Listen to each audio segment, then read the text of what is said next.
राम राम जी मित्रों। अब हम भगवत गीता अध्याय 8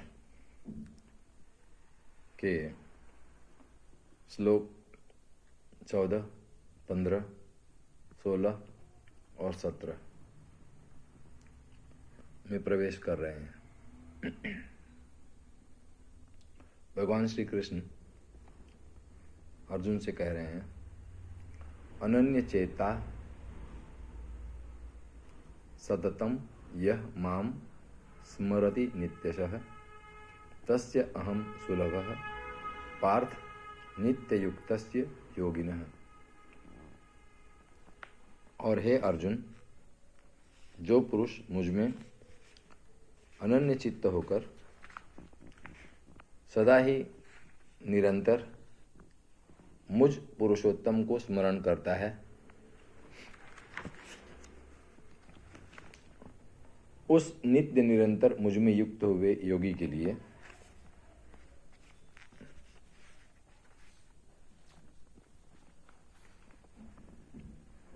मैं सुलभ हूं, अर्थात उसे सहज ही प्राप्त हो जाता हूं।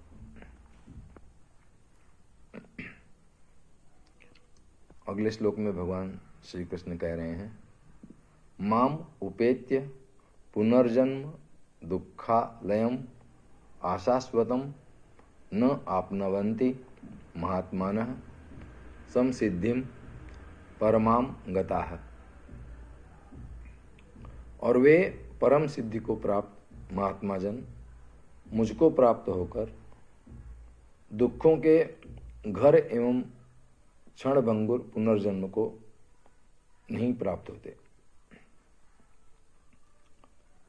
तत्पश्चात भगवान श्री कृष्ण कह रहे हैं, आ ब्रह्म भुवनात् लोकाः पुनरावर्तिनः अर्जुन माम उपेत्य तु कौन्तेय पुनर्जन्म न विद्यते।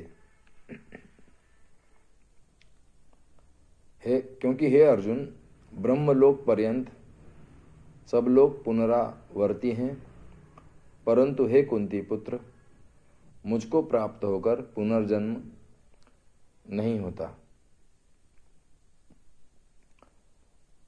अगले श्लोक में भगवान श्री कृष्ण कह रहे हैं, सहस्त्र युग पर्यंतम अह यत ब्राह्मणः विदुः रात्रिम युग सहस्त्रांताम ते अहोरात्रविदः जनाः। हे अर्जुन, ब्रह्मा का जो एक दिन है उसको 1000 युगों तक अवधि वाला और रात्रि को भी 1000 चतुर्युग की अवधि वाला जो पुरुष तत्व से जानते हैं, वे योगी जन काल के तत्व को जानते हैं। कुछ बातें भगवान श्री कृष्ण ने बताई, जैसे जो भगवान श्री कृष्ण का निरंतर स्मरण कर रहा है उसे भगवान श्री कृष्ण ने योगी बताया है और उसे भगवान श्री कृष्ण सहज उपलब्ध हो जाते हैं। तत्पश्चात भगवान श्री कृष्ण ने ये भी बताया कि ऐसे महात्मा जन पुनर्जन्म को भी नहीं प्राप्त होते। पुनर्जन्म अर्थात फिर उन्हीं सुख दुख में प्रवेश जो हम निरंतर पाते रहे हैं, इसलिए पुनर्जन्म से मुक्ति